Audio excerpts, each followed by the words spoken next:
말씀은 사도행전 5장 12절에서 24절 말씀입니다. 사도행전 5장 12절에서 24절 말씀 우리 같이 함께 읽겠습니다. 사도들의 손을 통하여 민간의 표적과 기사가 많이 일어나매 믿는 사람이 다 마음을 같이하여 솔로몬 행각에 모이고 그 나머지는 감히 그들과 상종하는 사람이 없으나 백성이 칭송하더라. 믿고 주께로 나오는 자가 더 많으니 남녀의 큰 무리더라. 심지어 병든 사람을 메고 고래에 나가 침대와 요 위에 누이고 베드로가 지날 때 혹 그의 그림자라도 누구에게 덮일까 바라고 예루살렘 부근에 수많은 사람들도 모여 병든 사람과 더러운 귀신에게 괴로움 받는 사람을 데리고 와서 다 나음을 얻으니라. 대제사장과 그와 함께 있는 사람 즉 사두개인의 당파가 다 마음에 시기가 가득하여 일어나서 사도들을 잡아다가 옥에 가두었더니 주의 사자가 밤에 옥문을 열고 끌어내어 이르되 가서 성전에 서서 이 생명의 말씀을 다 백성에게 말하라 하매 그들이 듣고 새벽에 성전에 들어가서 가르치더니 대제사장과 그와 함께 있는 사람들이 와서 궁회와 이스라엘 족속의 원로들을 다 모으고 사람을 옥에 보내어 사도들을 잡아오라 하니 그 아들이 가서 옥에서 사도들을 보지 못하고 돌아와 이르되 우리가 보니 옥은 든든하게 잠기고 지키는 사람들이 문에 서 있으되 문을 열고 본즉 그 안에는 한 사람도 없더이다 하니 성전 맡은 자와 제사장들이 이 말을 듣고 의혹하여 이 일이 어찌 될까 하더니 아멘. 함께 나눌 말씀의 제목은 성령의 일과 사람의 일, 이런 제목으로 말씀을 나눠보고자 합니다.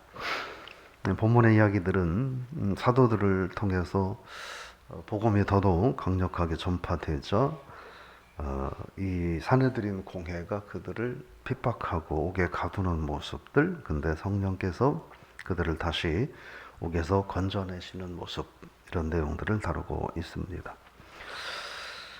그 17절부터 다시 사내들인 공회가 이제 이 제자들을 또 복음 증거하는 자들을 핍박하는데 그 원인이 어디에 있느냐? 17절에 있습니다. 22절에 있습니다.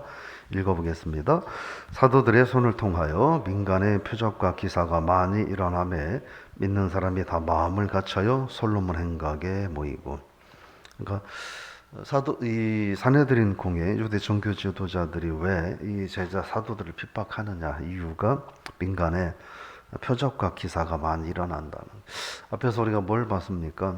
절대로 예수 이름으로 전하지 말라라고 말을 했는데 계속 그 이름으로 전하고 표적과 기사가 나타났다라고 하는 거예요. 그러면서 그 13절에 보면 그 나머지는 감히 그들과 상종하는 자도 없었다. 그 나머지라고 하는 건 종교 지도자들을 말합니다. 근데 백성이 칭송하더라 이렇게 또 말하고 있어요. 백성은 복음을 듣는 자들, 또 복음에 대해서 호의적인 사람들을 말한다 이렇게 볼 수 있습니다. 그러면서 14절 읽어보겠습니다. 믿고 주께로 나오는 자가 더 많으니 남녀의 큰 무리더라. 그러니까 예수 그리스도를 영접하는 사람들이 많아진다, 계속해서 많아지고 있다라고 하는 거. 이 얘기는 복음 증거를 통하여 초대교회가 날로 계속 더 부흥해가고 있다, 이런 말씀을 하는 거죠. 그러면서 어느 정도냐, 베드로의 영향력이 어느 정도냐, 병든 사람들을 데리고 와서 베드로가 지나갈 때 그림자라도 훅 닿으면 낫지 않을까, 이런 기대감을 가질 만큼 영향력이 컸었다 하는 거예요. 그러면서 16절 말씀입니다. 읽어보겠습니다. 예루살렘 부근에 수많은 사람들도 모여 병든 사람들을 더러운 귀신에게 괴로움 받는 사람을 데리고 와서 다 나음을 얻으니라. 예루살렘 부근에 수많은 사람이라고 그랬어요. 예루살렘 근처라는 거죠. 그러니까 뭐예요? 사도행전 1장 8절 성령이 너희에게 임하시면 너희가 권능을 받고 예루살렘과 온 유대와 사마리아와 땅 끝까지 증인이 되라 했잖아요. 그래서 지금 이제 복음이 예루살렘에서 그 안에만 있는 게 아니라 그 인근으로 지금 조금씩 퍼져나가고 있다는. 그러니까 지금 그림으로 말하면 예루살렘이라고 하는 이 중심에서 복음이 조금씩 흘러 넘쳐서 움직이고 있다 하는 걸 오늘 16절 말씀을 통해서 볼 수가 있습니다. 결국 사도행전 1장 8절의 말씀은 구호가 아니라 그게 실행되고 있다 하는 거고 오늘도 동일하다 하는 거예요. 그런데 17절 말씀입니다. 읽어볼까요? 대제사장과 그와 함께 있는 사람 즉 사두개인의 당파가 다 마음의 시기가 가득하여 일어나서. 이거는 이제 사내들인 공회를 말합니다. 사내들인 공회는 막강한 영향력을 갖고 있습니다. 자, 우리나라도 국회가 막강한 영향력을 갖고 있잖아요. 그래서 다수당이 지들끼리 어떤 법이든 만들어 가지고 통과시켜 놓고 뭐 되든 안 되든 일단 이런 행포를 부리는 것처럼 그보다 더 막강한 영향력을 가진 게 사내들인 공회입니다. 사내들인 공회인데 이 사내들인 공회가 고작 한 일이 뭐냐는 거예요. 고작 한 일이 뭐냐는 거예요. 부와 명예와 권세를 가지고 고작 한 일이 뭐냐는 거예요. 오늘날 그 국회의원들이 그 거대 정당의 어마어마한 영향력을 가지고 고작 하는 일이 뭐냐는 거예요. 마찬가지로 이 사내들인 공회도 고작 하는 일이 뭐냐 하는 거예요. 고작 하는 일이 예수 그리스도의 복음 증거를 방해했다는 거예요. 네, 어마어마한 영향력을 가지고 복음 증거를 방해했다. 근데 왜 방해했느냐? 시기가 가득했다라고 하는 거예요. 그러니까 시기 때문이라는, 결국은 시기 때문에 복음 증거를 방해했다. 이 내용을 우리가 봐요. 그러면서 이 시기가 가득해서 일어났다는 건 뭐냐면 생각하고 있는 것을 실행하려고 움직였다라는 거예요. 뭘 생각해요? 저놈들 저러면 안 되겠네. 우리가 인기가 떨어지니까 가만 놔두면 안 되겠네 라는 생각을 했다는 거예요. 그래서 그들을 그 행동을 실행하기 위해서 움직였다라고 하는 거예요. 그래서 어떻게 했느냐 하는 거죠. 18절입니다. 읽어볼까요? 사도들을 잡아다가 옥에 가두었다. 결국 복음을 전하지 못하도록 옥에 가두었다. 복음 증거를 방해했다라고 하는 거예요. 복음 증거를 왜 방해했다고요? 시기에서 방해했다라고 하는 거예요.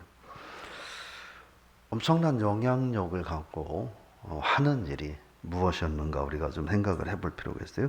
그러면 그렇게 하면 끝나느냐 하는 거예요. 그렇게 하면 끝나느냐라고 하는 거예요. 19절 말, 18절 19절 읽어보겠습니다. 사도들을 잡아다가 옥에 가두었더니 주의 사자가 밤에 옥문을 열고 끌어내어 이르되. 여기서 그 제목을 오늘 제가 성령의 일과 사람의 일이라고 적어있어요. 성령의 일은 뭐예요? 사람들을 통하여 복음을 전하게 하는 거예요. 근데 지금 사내들인 공회들, 이 사람들의 일은 뭐냐? 성령의 일을 하지 못하게 하는 거예요. 생각해야 돼요. 성령께서 하는 일을 인간이 방해할 수 있는 거예요. 성령께서 하시는 일을, 또 하나님이 가장 귀하게 여기고자 하시는 일을 감히 세상의 작은 영화를 가진 연약한 인간들이 성령의 일, 하나님의 일을 막아설 수 있느냐라고 하는 거예요. 그들은 막아설 수 있다고 생각하고 시도를 하는 거죠. 근데 성령이 그걸 용납하지 않았다 하는 거예요. 그래서 그들을 옥에서 끌어냈다. 인간들은 가두려고 하고 성령은 꺼내놓고, 이 일을 우리가 좀 잘 봐야 합니다.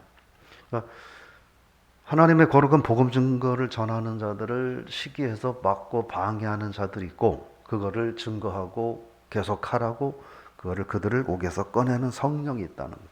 결국 누가 이기겠느냐는 거예요. 이걸 누가 감당할 수 있겠느냐 하는 거예요. 결국 복음 전도의 사명은, 여기서 주시는 메시지는 결코 멈춰서는 안 된다라고 하는 거예요. 그래서 17, 16절에서 지금 예루살렘으로 조금씩 흘러 넘쳐가고 있는데 이것들을 인간들이 감히 막아서는 걸 하나님의 성령이 그냥 두고 보지 않았다라고 하는 거예요. 그래서 20절 말씀이에요. 20절 읽어보겠습니다. 가서 성전에 서서 이 생명의 말씀을 다 백성에게 말하라 하면 성령께서 이들을 옥에서 건져내면서 니네 그동안 수고했어. 그러니까 이제 집에 들어가서 편히 쉬어 라고 말하지 않았다는 거예요. 뭐라고 말했어요? 니들 복음 더 전해. 어디서 전해? 성전에 가서 전해라. 성전에 가서 전해라라고 하는 말은 요즘 말로 말하면 그렇게 이해하면 될 거예요.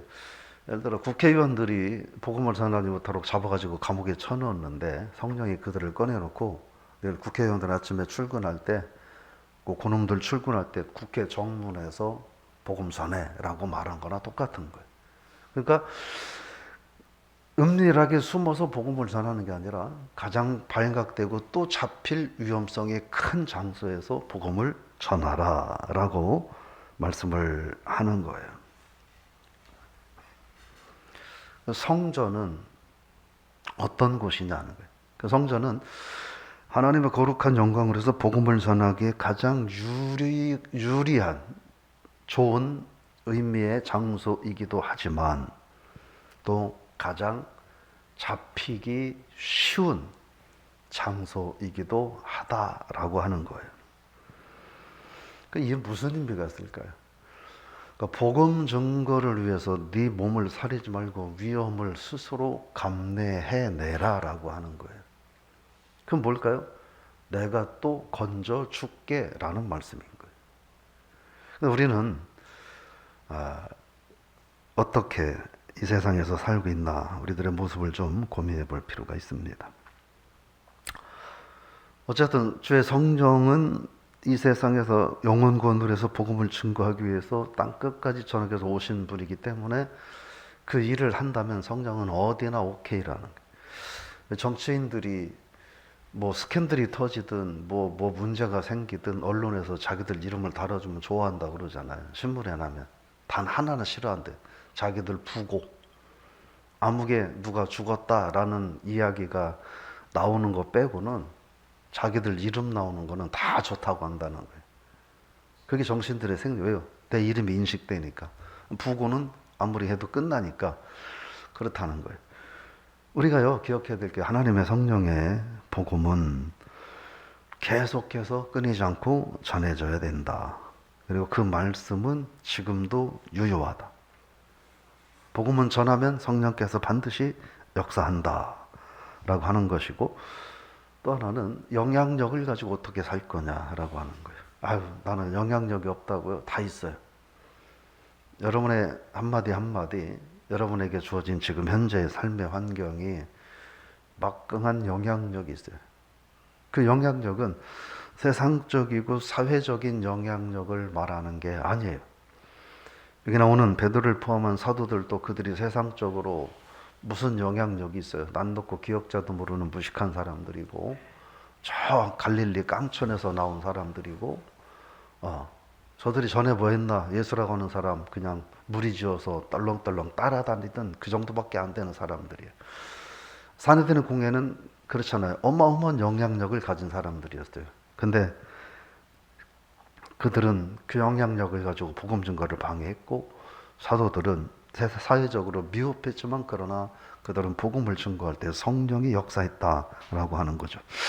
그래서 우리에게 주어진 영향력 가지고 뭘 할 거냐, 우리는 고민을 해봐야 합니다.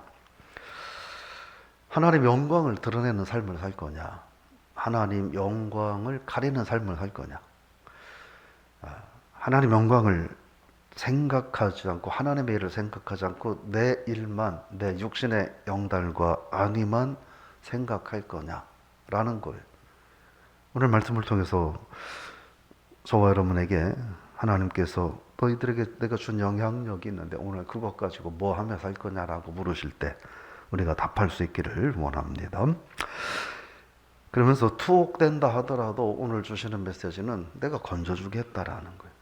그러니까 다시 또 복음을 전하라 라고 하는 거예요. 하나님의 교회는 하나님의 교회는 항상 이 평안한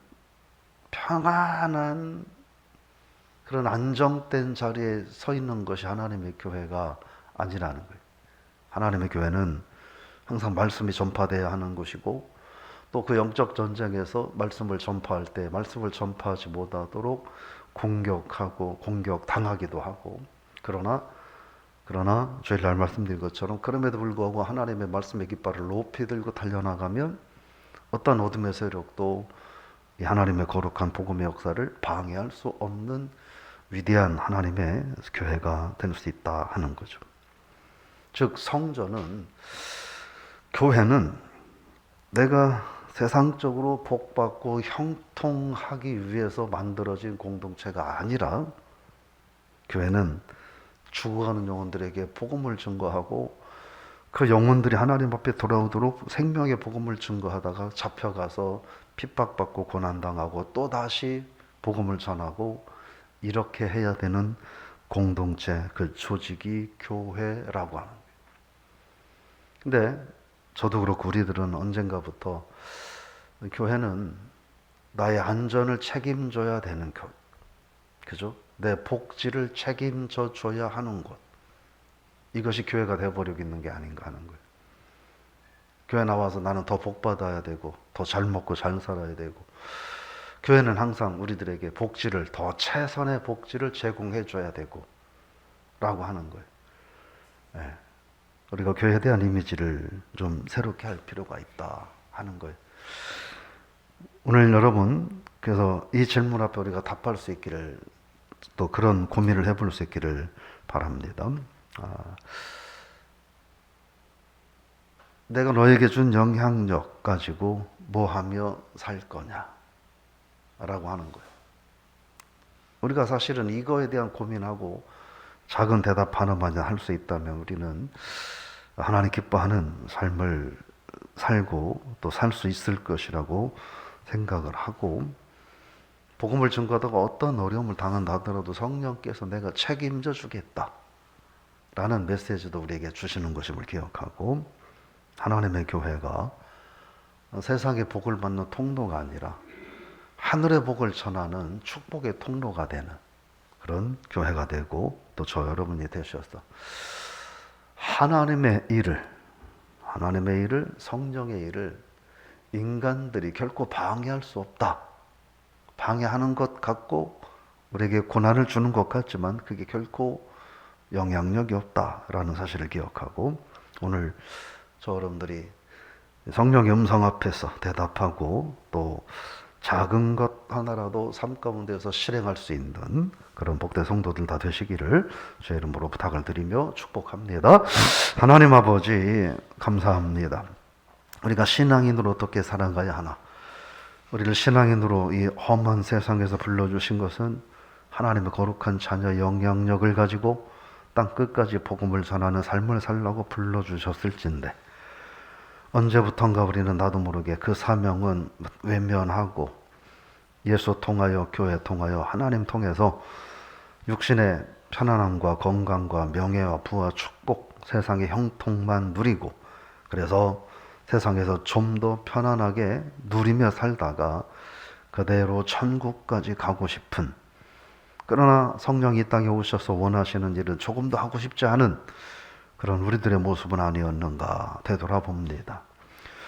오늘 말씀을 통해서 하나님께서 주신 많은 영향력들을 가지고 무엇을 하며 살 것이냐 라는 질문 앞에 우리가 대답할 수 있기를 원합니다. 답하기 위해서 갈등하고 번민하고 고뇌할 수 있기를 원합니다. 하나님의 교회가 어떤 공동체가 되어야 하는지, 나 자신이 어떤 신앙인이 되어야 하는지 저희들이 고민하며 갈등하며 성령 인도하심 속에서 답을 찾아가기를 원합니다. 분명한 것은 하나님의 일을 어떠한 인간도 감히 막아설 수 없다는 것을 저희들이 기억하고, 하나님 앞에 하루를 어떻게 살 것인지 고민하는 우리가 되게 하여 주옵소서. 우리가 그런 삶을 살아가는데 방해하는 모든 어둠의 세력들을 예수 그리스도의 존귀하신 이름으로 체하여 주시고, 특별히 성도들 건강의 어려움 가닥에 하나님 기뻐하는 삶을 사는데 방해받지 않도록 주 성령께서 은총을 허락하여 주옵소서. 예수님의 이름으로 기도드리옵나이다. 아멘.